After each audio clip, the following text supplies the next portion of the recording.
반갑습니다. 이번 시간에는 마늘의 어원에 대해서 한번 생각해 보겠습니다. 한국민족문화 대백과사전은 마늘을 설명하면서 이렇게 말합니다. 마늘은 백합과에 속하는 다년생 초본식물이다. 한자어로는 산이라고 하는데 명물기약에서는 어원에 대해 맛이 매우 날하므로 맹날이다. 이것이 변하여 말할 마늘이 되었다고 풀이하고 있습니다. 우리 국어사전은 마늘을 백합과의 여러 살이 풀, 잎은 가늘고 길며 땅속에 굵은 비늘줄기가 있음, 특유의 냄새와 맛이 있어 양념으로 쓰임, 한국, 중국, 일본, 인도, 서부아시아 및 열대아시아 전역, 남유럽 등의 지역에서 재배됨. 수효를 세는 단위는 쪽, 통, 접이다. 대산, 대선, 호산 등의 명칭도 있다. 이렇게 설명하고 있습니다. 사실 우리 국어사전에 마늘풀이는 아주 잘못된 겁니다. 마늘이 마늘을 양념으로 쓴다 이렇게 설명하는 겁니다.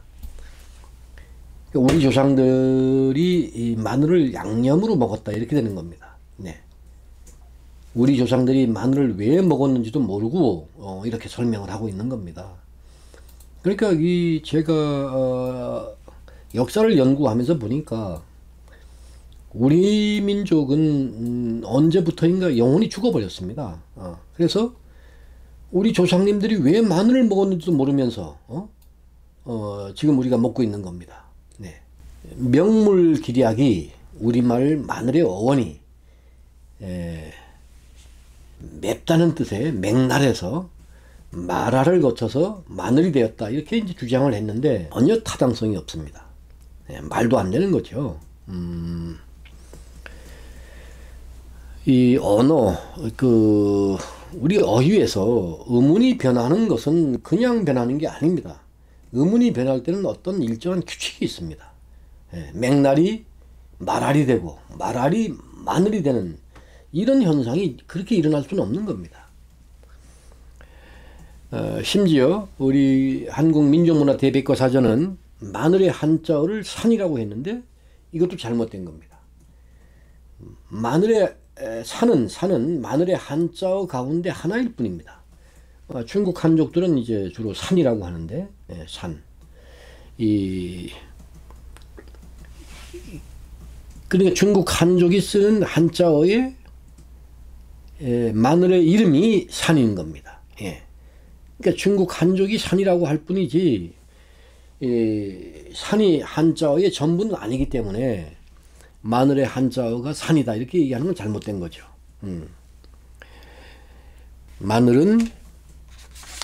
우리말 마늘은 이 만을이라고 하는 한자를 어원으로 하고 있습니다. 이 마늘이 마늘이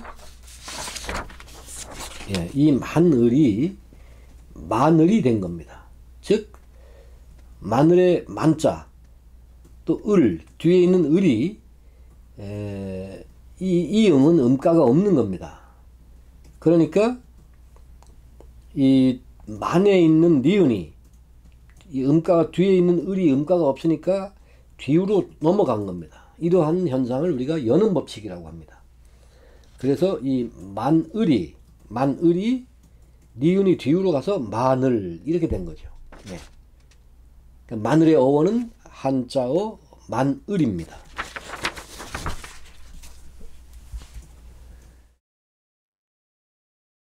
우리가 여기서 또 하나를 생각해 볼 필요가 있습니다. 한국민족문화 대백과사전은 마늘을 소개하면서 우리나라에는 마늘이 중국을 거쳐 전래된 것으로 여겨지는데 이렇게 또 설명하고 있습니다. 단군 신화뿐 아니라 삼국 사기에도 기록된 것으로 미루어 재배의 역사가 긴 것으로 추측이 된다. 마늘이 중국에서 들어와서 아주 오래전에 중국에서 들어와서 재배가 됐다. 이런 설명인 겁니다. 참 말이 됩니까? 말이 안 되죠. 그래서 제가 마늘의 원산지를 설명했던 겁니다. 마늘의 원산지는 중앙아시아의 흉노고지고 그곳에서 우리 선조들이 살고 있었습니다. 네. 우리 선조들이 중앙아시아에서 살다가 그러니까 마고시대, 그러니까 나이가 가장 많은 우리 민족은 그 신인류가 탄생한 이래 4만 5천 년 동안 나이가 많은 부족 내에서 나이가 가장 많은 할머니들이 통치하는 모계 통치 시대가 있었습니다. 이 4만 5천 년 동안의 모계 통치 시대는 주로 중앙아시아 신강성 배성에서 살았습니다. 배성. 그리고 7세 환인의 시대 때는 이제 거기서 동남쪽으로 한 60km, 70km 내려온 구자, 뭐 중국식으로 말하면 구처, 구자에서 살았죠. 그러다가 이제 환웅 시대에는 투르판으로 내려옵니다. 그곳에 가면 지금도 박달성이 있습니다. 그 지역 사람들은 지금도 박달성이라고 부르죠. 우리말 그대로 쓰고 있습니다. 지금도. 그리고 단군 왕검 시대의 도읍지가 고조선 시대의 도읍지가 돈황에 있었던 겁니다. 서기전 325년 돈하러 왔다가 이 도읍지가 서기전 200년경 평양으로 들어오게 됩니다. 그래서 평양에서 서기전 80년경에 우리 자중질환이 일어나서 고조선이 붕괴가 됩니다. 이런 루트를 거쳐서 우리 선조들이 중앙아시아에서 한반도로 이동해 왔습니다. 그 과정에서 마늘이 따라온 것입니다. 그러니까 중국과 우리하고는 아무 상관이 없는 겁니다. 중국의 마늘은 중앙아시아에서 내려가서 재배가 됐던 것이고, 그래서 마늘의 이동, 마늘의 역사를 알면은 진실한 인류사가 보인다고 제가 얘기를 하는 겁니다. 따라서 우리가 이렇게 우리 지식인들은, 한국의 지식인들은 뭐 알지도 못하면서 한자도 중국에서 왔고, 뭐 모든 게 다 문화가 중국에서 왔다는 거죠. 그러나 그 문화의 속성을 깊이 연구해 보면은 전혀 사실이 아닙니다. 우리 한국의 지식인들이 중국의 문헌을 과신하면은 이것은 뭐냐? 우리 한국혼을 말살하는 흉기가 되는 겁니다. 우리 지식인들의 잘못된 고정관념은 우리 한국혼을 말살하는 아주 무서운 흉기입니다. 사진은 이 사진은 이제 중국 정부가 연변 조선족 자치주 왕청현 국가산림공원 안에 만들어 놓은 곰상입니다. 왕청에 가면은 연변 조선족 자치주 왕청에 가면은 그 단군 신화 공원이 있습니다. 단군 사화 공원이죠. 그곳에 중국 정부가 단군 사화를 모태로 해서 단군 사화를 그 주제로 해서 공원을 만들어 놨습니다. 공원을 조성해 놨는데 거기에 보면은 이렇게 이제 곰이 등장하고 곰 앞에 이렇게 마늘이 놓여 있습니다. 그러니까 이 참 얼마나 안타깝습니까? 중국은 단군 사화마저도 자기네 것으로 만들려고, 자기네 것으로 만들려고 이렇게 거금을 들여서 단군 사화 공원까지 만들어 놓고 있는데 지금 우리나라 어떻습니까? 주류 사학자들은 단군을 부정하고 단군 사화를 신화라고 하고, 우리는 단군 사화 공원을 만들어 놓은 게 있습니까? 우리가? 그러니까 한국의 주류 사학자들이 단군 사화를 부정하고 단군의 역사를 부정하니까 중국이 그래 그러면 니들이 싫다고 하니까 우리가 쓰겠다. 우리 거로 만들겠다 하는 겁니다. 중국 한족은 이제 자기네들이 뭐 그게 단군 사화가 한족의 거라고 바로 가져가려니까 미안하니까 연변 조선족 자치주의에다가 단군 사화를 이 모티브로 해서 공원을 만들어 놓고, 그리고 단군 사화가 만주족의 것이다, 만주 여진족의 것이다, 이렇게 이제 주장을 하려고 하는 것이죠. 예. 만주 여진족은 중국 한족의 일부가 됐으니까, 그러니까 단군 사화도 이제 중국 거다, 이렇게 이제 이야기를 하려고 하는 겁니다. 이것이 이제 중국이 역사 공정을 하는 그 흐름의 하나죠, 이게. 그리고 우리가 이 사진은 이제 단군시나 공원에 만들어 놓은 이제 곰할머니 상입니다. 저 사람들은 이제 신녀상이다 이렇게 이제 했는데, 우리 한국형 소술대문을 만들어 놓고 이제 그 위에 곰할머니 동상을 만들고, 오른쪽에는 이제 호랑이가 앉아 있고 왼쪽에 곰이 앉아 있습니다. 예. 이렇게 이제 단군 신화를 주제로 해서 이제 공원을 만들어 놓고 있는데, 예, 참, 예, 이런 것만 보더라도 우리가 그동안 중국 문화를 과신해 온 게 얼마나 어리석은 짓이었는지 알 수가 있죠. 예?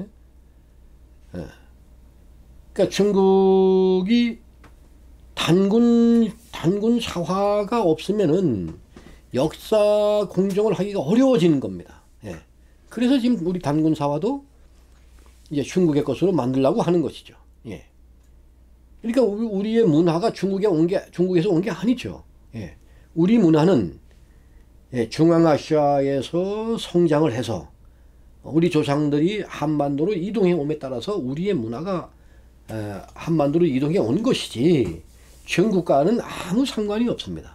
근데 우리 한국의 지식인들은 중국을 거치지 않으면은 뇌가 움직이지가 않습니다. 예. 그 고정관념이 얼마나 우리 한국 지식인들의 영혼을 갉아먹고 있는지 알 수가 있죠. 예.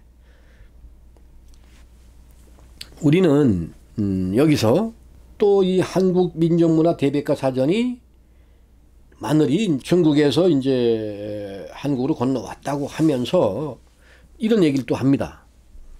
중국의 진나라 문헌 박물지에 기록된 내용인데, 중국에는 본디부터 산이 있었다. 한나라의 장건이 서역에서 이와 비슷하면서 훨씬 큰 것을 가져왔으므로 이것을 대산 또는 호산이라 한다 하는 내용이 있다는 거죠. 본초 강목에는 중국에는 산에 산산, 들에 야산이 있었고 이것을 재배하여 산이라 하였다. 그러다가 한나라에 이르러 장건이 서역에서 포도, 호도, 석류, 호초 등과 함께 산에 새로운 품종을 가져오게 되니 이것을 대산 또는 호산이라 하고, 전부터 있었던 산은 소산이라 하여 서로 구별하게 되었다라는 기록이 있는 것으로 미루어 중국에서는 원래 산이라고 하는 재래종이 있었고, 나중에 이제 장건이 서역에서 호산을 가지고 와서 지금은 이제 호산을 재배해서 먹는다 이렇게 되는 겁니다. 이렇게 이제 설명을 하면서 중국에는 이제 그 중국의 산이 있었는데 이것이 이제 그 마늘의 원형이다 이렇게 얘기하는 겁니다. 그러니까 우리 한국 민족문화 대백과사전을 보면은 마치 마늘의 원산지가 중국인 것처럼 설명을 하고 있는 겁니다. 예, 중국인 것처럼. 그런데 여기서 우리가 잘 봐야 합니다. 이 장건이 서역에 가서 이제 호산을 가지고 갑니다. 호산이 뭐냐?